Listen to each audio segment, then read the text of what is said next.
ঘড়িতে তখন সময় ভোর 5:30। ঢাকার হযরত শাহজালাল আন্তর্জাতিক বিমানবন্দরের ভিআইপি লাউঞ্জের দিকেই সবার নজর। গেট থেকে একে একে বের হচ্ছেন শাহিন শাহ আফ্রিদি, মোহাম্মদ রিজওয়ানদের মতো পাকিস্তানের তারকা ক্রিকেটাররা। সঙ্গে আছেন সাবেক তারকা পেসার এবং দলটির বর্তমান টেস্ট বোলিং কোচ উমর গুলো। আছেন দলের টেস্ট অধিনায়ক শান মাসুদ। বাংলাদেশের বিপক্ষে 2 ম্যাচের টেস্ট সিরিজ, আর সেটি খেলতেই 3রা মে সকাল সকাল ঢাকায় হাজির পুরো টেস্ট দল। তবে দলের সঙ্গে নেই বাবর আজম। কারণটা অবশ্য জানেন বাংলাদেশি দর্শকরা। বাংলাদেশে হবে ম্যাচ, উইকেটে থাকবে স্পিন বোলারদের জন্য সাহায্য, এমনটা ভেবেই হয়তো চওড়া হাসি দিতে দেখা গেল স্পিনার সাজিদ খানকে।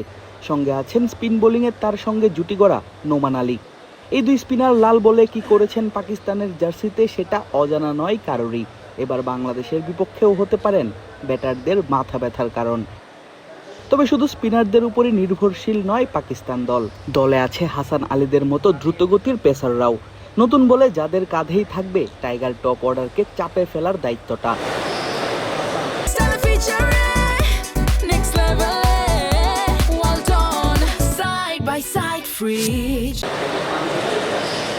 আর ভোর রাতে এসে পৌঁছালেও পাকিস্তান দলকে নিরাপত্তা দিতে কোনো প্রকার কার্পণ্য দেখায়নি বাংলাদেশ ক্রিকেট বোর্ড বা বিসিবি।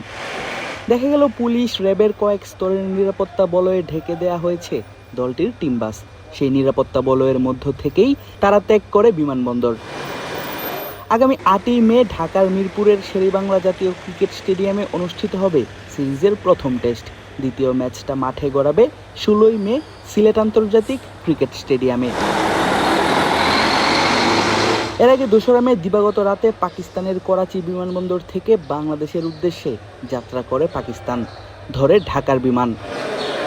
তবে সেখানেও দলের সঙ্গে ছিলেন না পাকিস্তান দলটির তারকা ব্যাটার বাবর আজম। কেননা বাবর আছেন পিএসএল এর দল পেশোয়ার জালমিতে। আর 3রা মে রাতে দলটি খেলবে পিএসএল এর ফাইনাল। বাবর আজমের সঙ্গেই একই দলে রয়েছেন টাইগার পেসার নাহিদ রানাও। ফাইনাল শেষ করে দুজন একসঙ্গেই ফিরবেন বাংলাদেশে, যোগ দেবেন নিজ নিজ দলের সঙ্গে।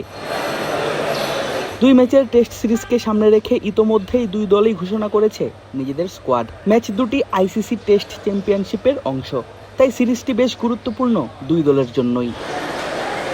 আদিল আশরাফ, ক্রিক ফ্রেঞ্জি।